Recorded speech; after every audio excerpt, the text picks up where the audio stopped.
teman-teman, kali ini kita akan menyimak sejarah rempah di Kepulauan Banda yang terletak di Provinsi Maluku.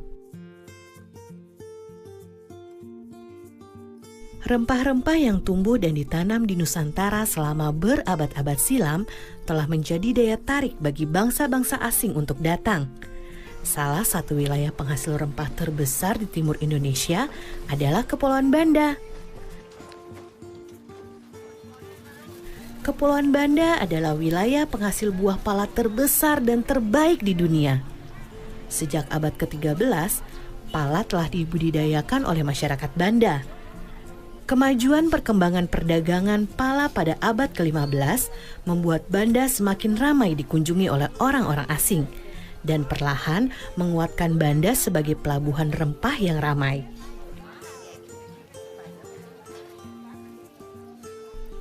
Sudah sejak lama, pala dimanfaatkan untuk berbagai kebutuhan hidup manusia.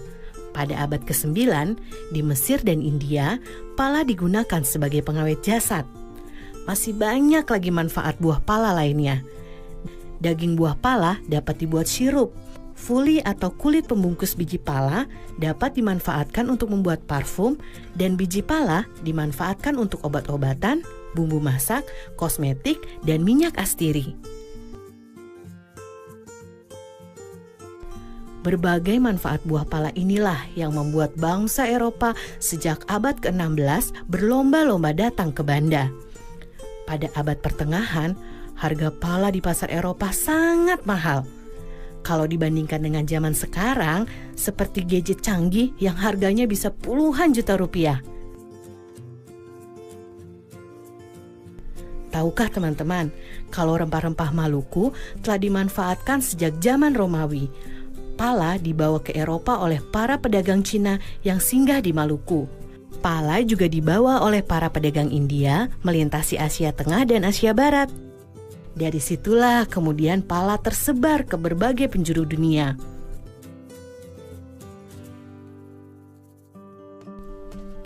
Selama puluhan tahun, bangsa Eropa berlayar mengelilingi dunia mencari sumber rempah-rempah. Bangsa Portugis menjadi yang pertama kali mendarat di Banda pada tahun 1512. Kedatangan bangsa Portugis kemudian disusul oleh kedatangan bangsa Belanda pada tahun 1599. Inggris pun tak mau kalah. Mereka menyusul Belanda datang ke Banda pada tahun 1601. Persaingan Belanda dan Inggris memperebutkan pala di Banda akhirnya membuat Portugis tersisih.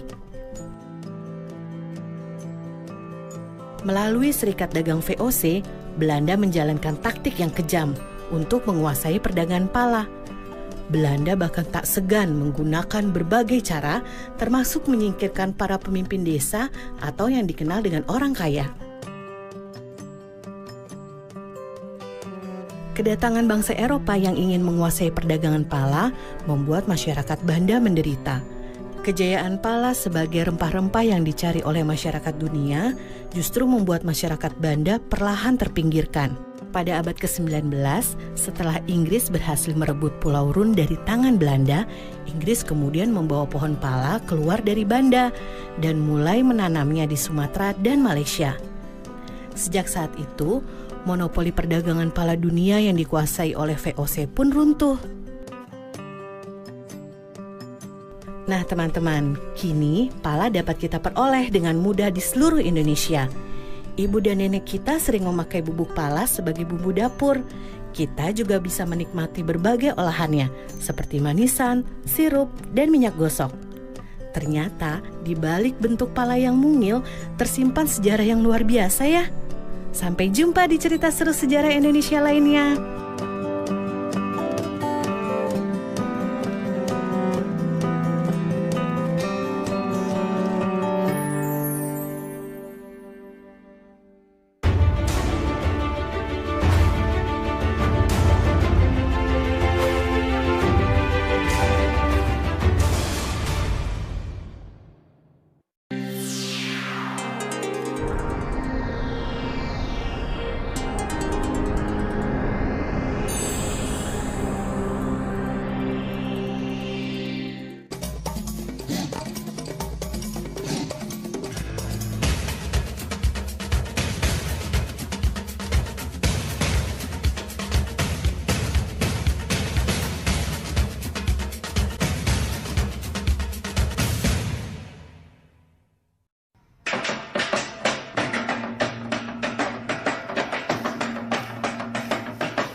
Sobat Pelangi. Berjumpa kembali dalam program kesayangan kita, Pelangi Nusantara.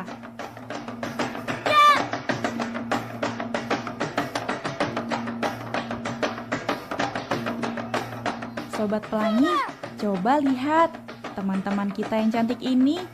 Mereka itu sedang menari apa ya?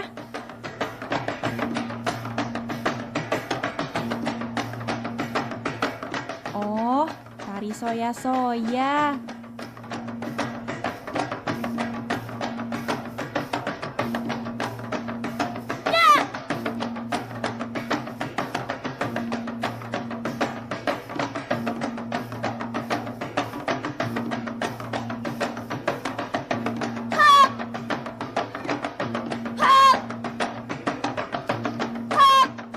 Tari soya-soya itu apa sih?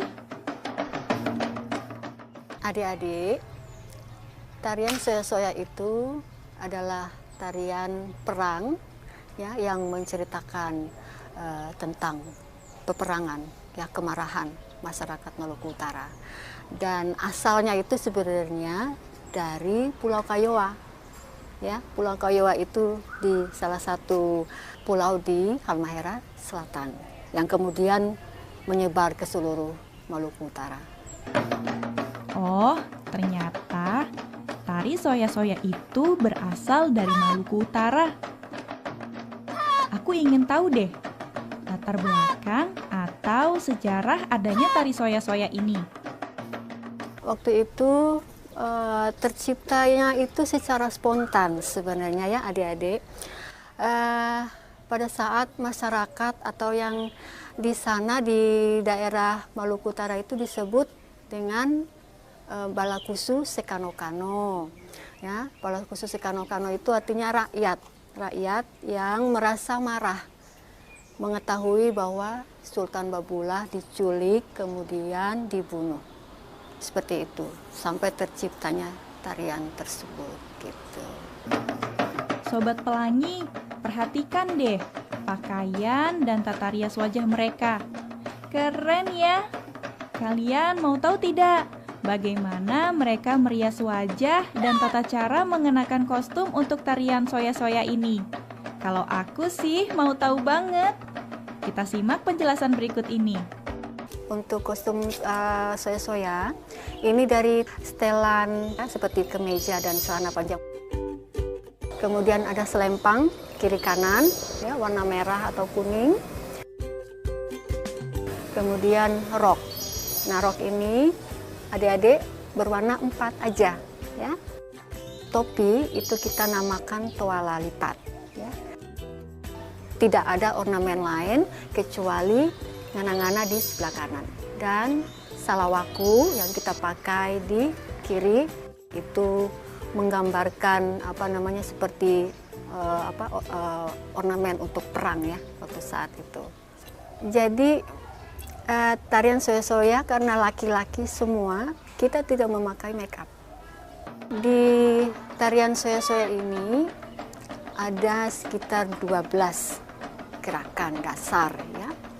Nah, tapi sampai sekarang itu kita belum ada namanya. Dari gerakan 1 sampai gerakan 12. Tapi setiap pergantian gerakan tadi sudah ada namanya, yaitu namanya saya ya. Jadi setiap pergantian dari gerakan 1 ke gerakan berikutnya itu kita namakan saya.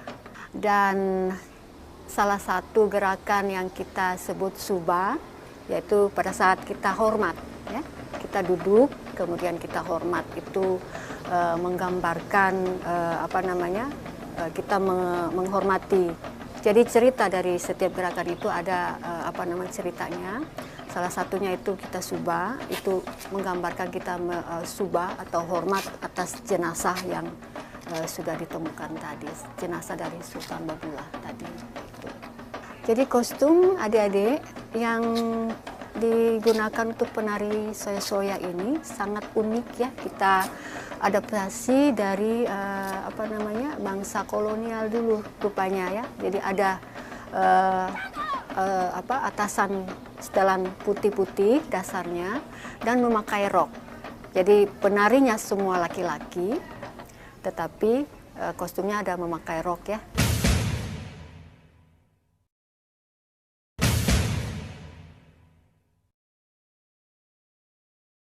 Sobat Pelangi, tadi kita sudah menyaksikan tata cara menggunakan kostum. Bagaimana kalau sekarang kita mempelajari gerakannya? Setuju? Simak yang berikut ini ya.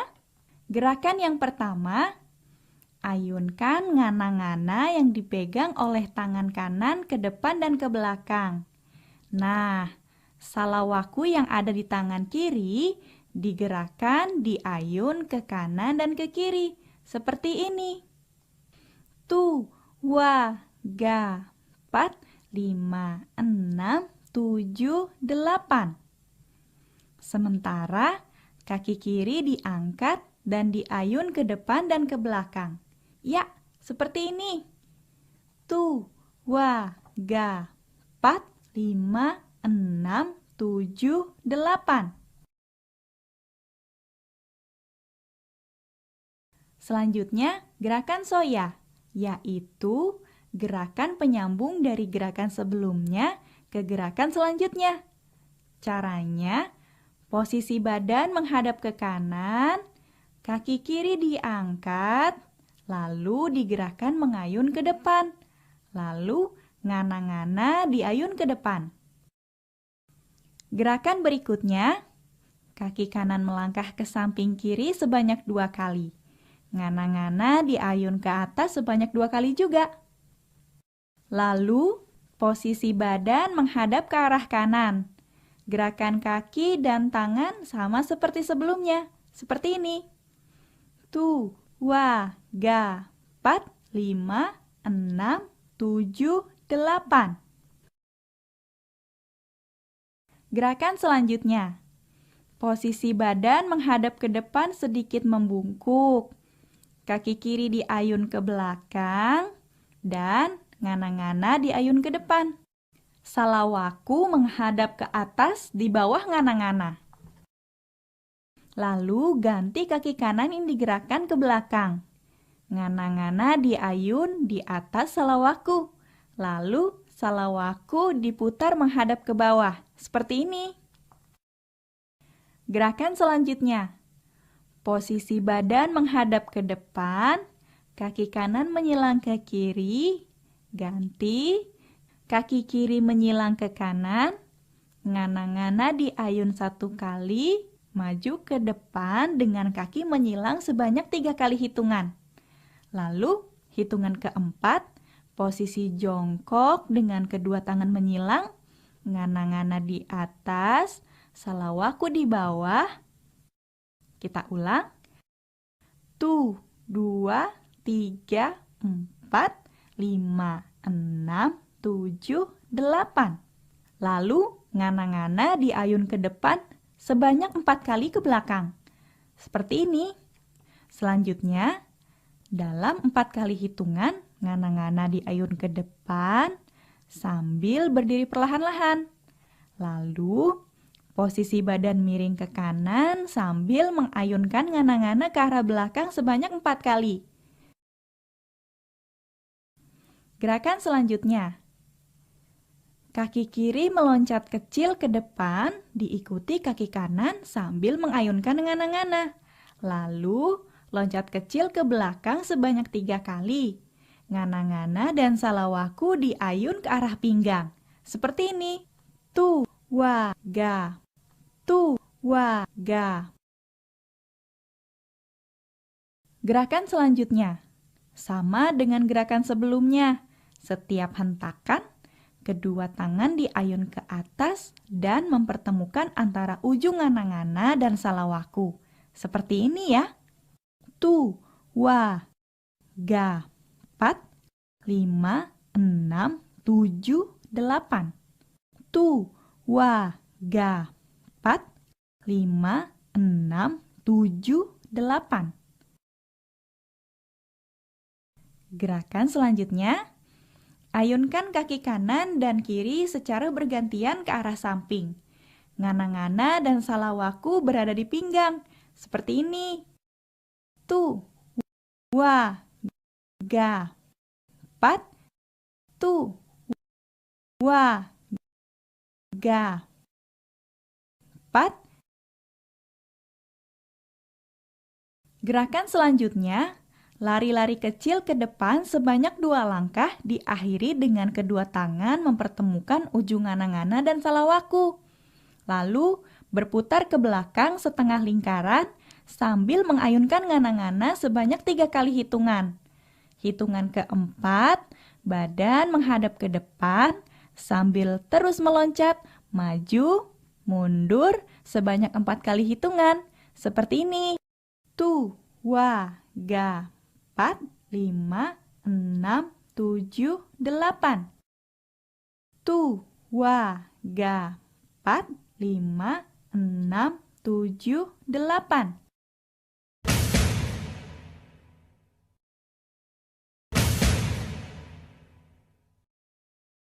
Gerakan selanjutnya.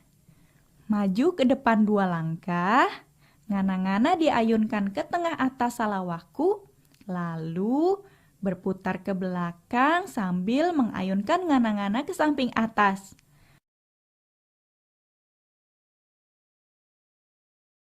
Tu, wa, ga. 4, 5, 6, 7, 8. Tu, wa, ga. 4, 5, 6, 7, 8. Gerakan selanjutnya. Kaki loncat ke depan dan ke belakang. Diikuti dengan ngana-ngana dan salawaku diayun ke depan dan ke belakang. Lalu balik kanan, loncat kecil dengan 4 kali hitungan. Seperti ini. Tu, wa, ga. 4, 5, 6, 7, 8. Tu, wa, ga. 4, 5, 6, 7, 8. Lanjut. Posisi badan menghadap ke kiri, silang ke kanan sebanyak 2 kali. Kaki kanan silang ke kiri sebanyak 2 kali sambil mengayunkan ngana-ngana. Seperti ini. Tu, wa, ga. 4, 5, 6, 7, 8. Lalu, lakukan gerakan seperti sebelumnya, tapi sambil memutar. Seperti ini. Tu, wa, ga. 4, 5, 6, 7, 8. Bagaimana Sobat Pelangi? Tidak sulit kan? Kalian harus rajin berlatih agar bisa menguasai gerakan tari soya-soya ini. Kita coba pakai musik yuk!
Nah, Sobat Pelangi, demikian program Pelangi Nusantara kali ini.